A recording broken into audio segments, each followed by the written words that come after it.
Hello and welcome back to my channel. I'm Jen and this is Girl and Duck, and this video today is really just a day in the life of, and I'll take you with me as I do some editing, as I show you where I'm up to with my painting, with my drawing and the mock-up that I'm doing for a picture book, and I will show you where I'm up to with my Frankenstein vest, the vest that I'm knitting. So it's just going to be one of those videos where we just walk and talk and look and laugh. I'll see you in there.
I'm not telling you to be quiet. I'm telling myself to be quiet.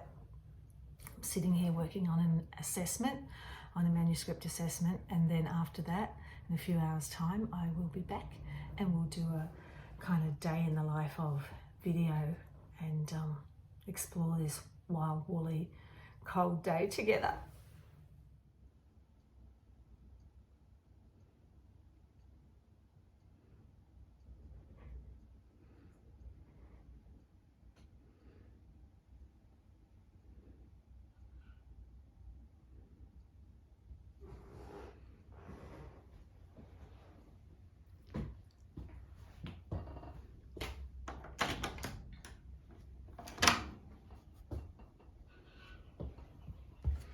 You coming in, mate? Come on. It's very cold out there. Puss, puss, puss, puss. Harry. He'd rather wait for me to close the door, get settled back into my work, and then he'll come to the door meowing, wanting to be let in, because that's what you do when you're a cat. You pick the most inconvenient times for all your demands.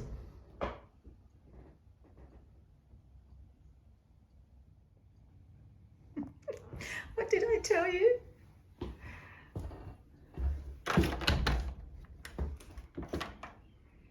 Cat 101, isn't it, Harry? Cat 101.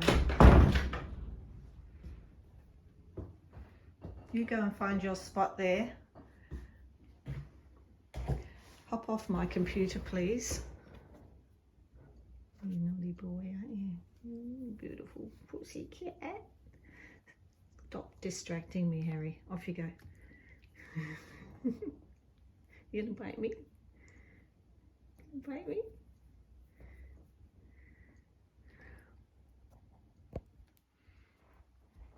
Okay, you cannot help me with this assessment, I'm afraid. You really need to go to your spot.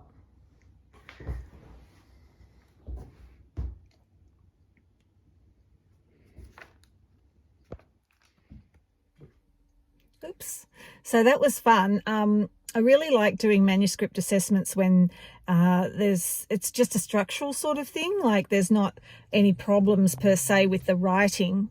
It's just, you know, you just need some structural things. So I've done that, and now I've come down the street to go to the bakery and have a coffee and something sweet.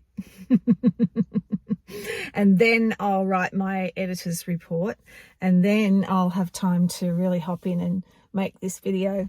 So it's been a nice day. It's freezing though. I don't know why. Well, freezing is a slight exaggeration.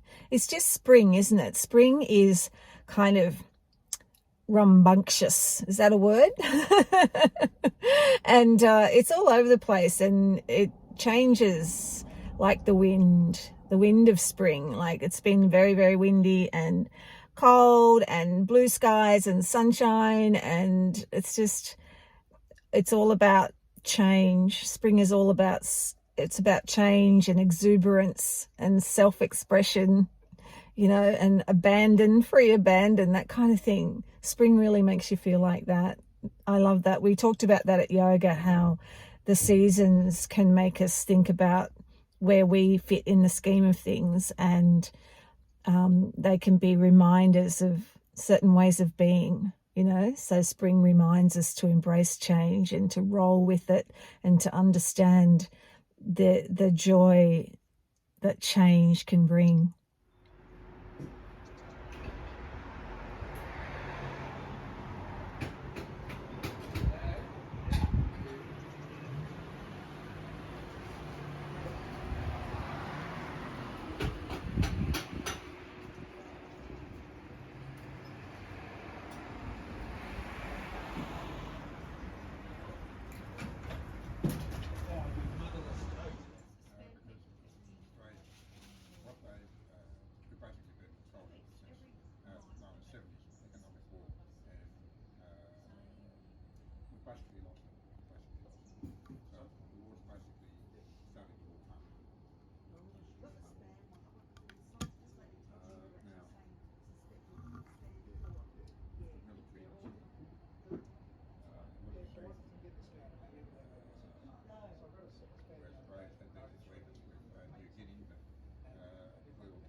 I thought I'd show you this week where I'm up to with some of my little projects that you would know about if you've watched the channel for a little while. So you remember this one where I cut this fellow out of my sketchbook and plonked him onto this painting to see, you know, if that worked for me in terms of composition. And whatnot. And this was one of those prepped pieces of paper that I had laying around, which was really fun to work on when I was tired, when I did that video. It's been very popular, that how to create when you're tired video. Anyway, so I put him there and then thought I'd like to repaint this and do it again. So that I've been doing that. So I will slowly take you over there, and she's one that I'd like to repaint as well. She was a lot of fun. Oh, actually, she's got a the little dog and a duck there. I think this one was called After Church, or Coming Home from Church, or something. Anyway, so where am I at with having that other one? So here we are with another underpainting, but you can see where I'm starting to paint in that fellow with the spotty shirt and the little green socks.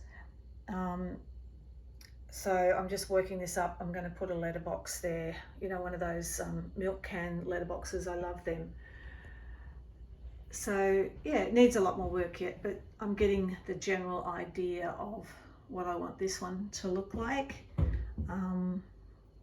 Yeah, after playing with that collage. So it gave me some good ideas about placement and stuff. And then this one called Come Back Inside.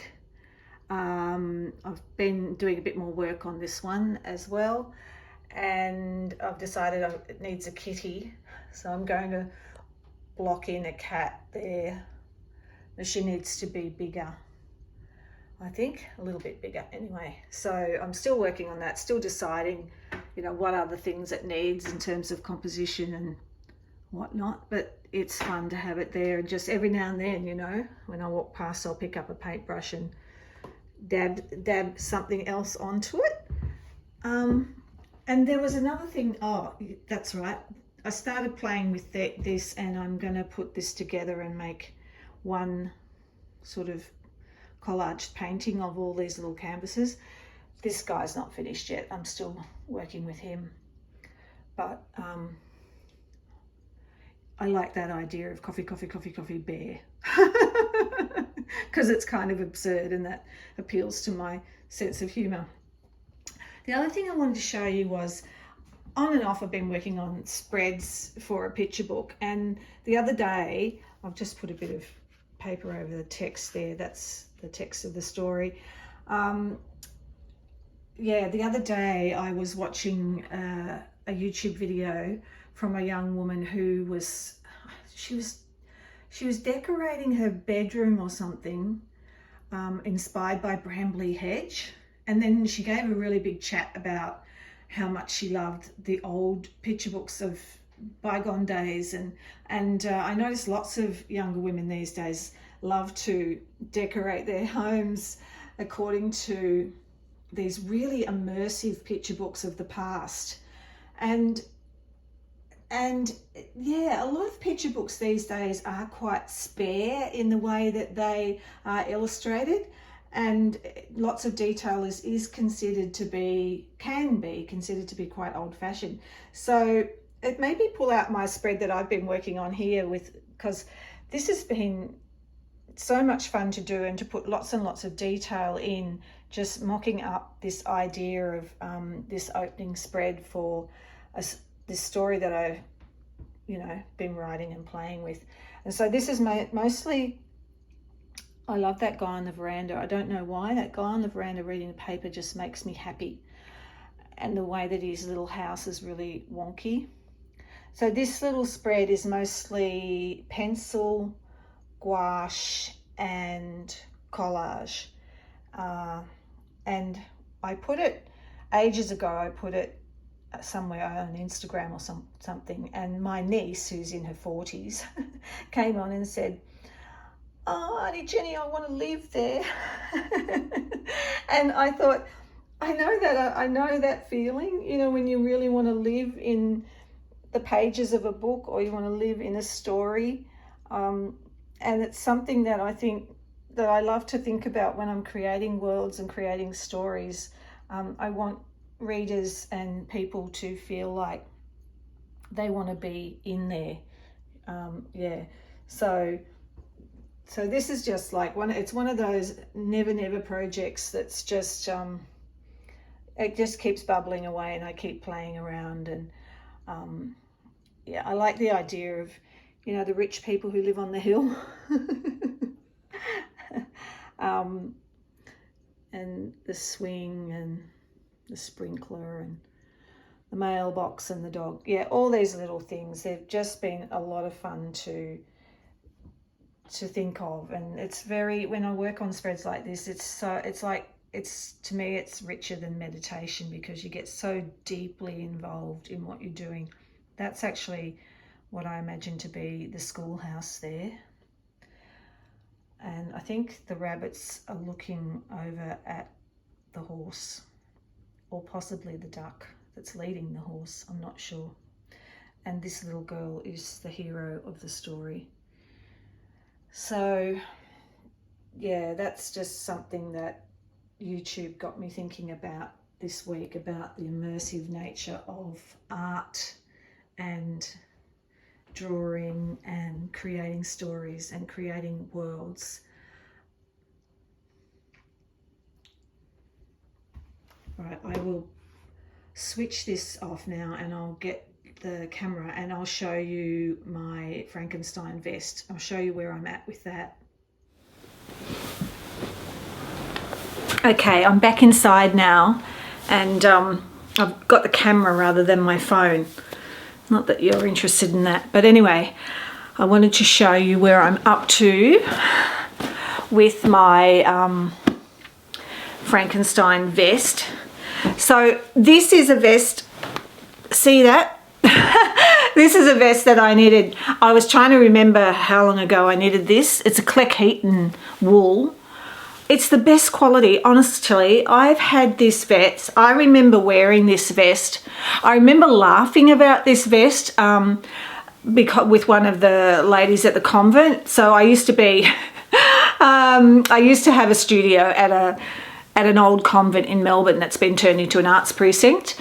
And I remember one of my friends there at the convent and I laughing about this vest, because it was the first time I'd used circular needles, and somehow or another I'd reversed the attachment of the band so that there's this sort of ridge around. I don't know if you can see it. Anyway, there's a ridge around there. So I just said to my friend, well, it's part of the pattern, isn't it? It's part of the layering and texturing of the vest. And we just thought, why not? Yeah, so I was at the convent, I reckon this was about 12 years ago, because I was at the convent ages ago. So this vest is at least 12 years old, and it hasn't peeled, it hasn't changed at all, and I have worn it so much. It's got a little bit of gesso on it, but apart from that, it's in perfect shape, and it's really great. I've got it on over top overalls today. Yeah, it's just really great for layering. I just love it, and you can kind of dress it up too. You can put it under a jacket with, you know, white shirt and a scarf, and it kind of really pops. Or you can just wear it like around the house like I am today. So it's my favorite, and I love vests because there's nothing on your arms and there's nothing around your neck, but your body's warm. I just don't like a lot of stuff, a lot of bulk. So that's another reason why I love vests. So without further ado, where am I up to with the Frankenstein vest? Now, you will recall the wool I'm using for this is called Heirloom Merino Fleck. Heirloom Merino Fleck. So, and it's an Australian wool. But I actually bought I picked up at work. I'm holding that up hopefully in the light. See how I've got a darker colour now around the neckband? So last time you saw this, it wasn't put together and there was no neckband. So I decided to incorporate another colour, and this is this is a New Zealand wool, the heron. It's a heron worsted weight yarn. It's an artisan yarn, and it's 90%. It's 90% New Zealand merino and a bit of possum as well. So it's a beautiful colour. It's got a fleck as well, but it's a real chocolate burnt brown. It's called Raisin.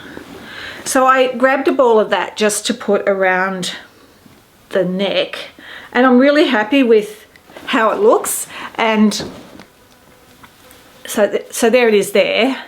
I keep looking across. I'm sorry if my eyes are all over the place, but yeah, I'm happy with how that's turned out. So I've just, like, I had a basic pattern, but I never followed it. I just used it for a rough guide, and then I just, when I needed the neckband, I just sort of kept knitting. I just knitted away until I was happy with, happy with how deep it was. And I used circular needles, which has been, this was the first time I used circular needles. And yeah, I'm getting used to them, and I'm really starting to like them. And these are ones that we sell at work, so yeah, they're very familiar to me. So anyway, so I got the neck done, and I'm going to do the same for the sleeves. I'll do a bit of brown around the armholes. So I have to, my next job is to stitch the sides up, and then pick up the stitches on those circular needles and then knit the sleeves. So you can see, though, I'll stand up, you can see this one is it's a lot bigger and a lot baggier than the one I'm wearing, but I still think it's going to be one of those things that I'm going to turn to this a lot and wear it a lot in winter, because again, you can layer it and see how the back is a different blue to the front. That's better. I'm watching the light come in and out. And that was just a happy mistake. I bought the wrong dye. Oh, not the wrong dye light. I bought the wrong colour when I went back to get some more wool, and then I couldn't be bothered going and exchanging it for the right blue, and I decided that it was going to look cute anyway. So that's where I'm at with the Frankenstein vest. So probably next time you see me, I will have finished it. How's that? Do you reckon I will have finished it in a week? I might be being a bit optimistic about that. There is one last thing that I wanted to show you.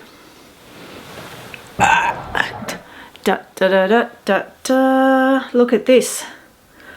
Look at this beauty.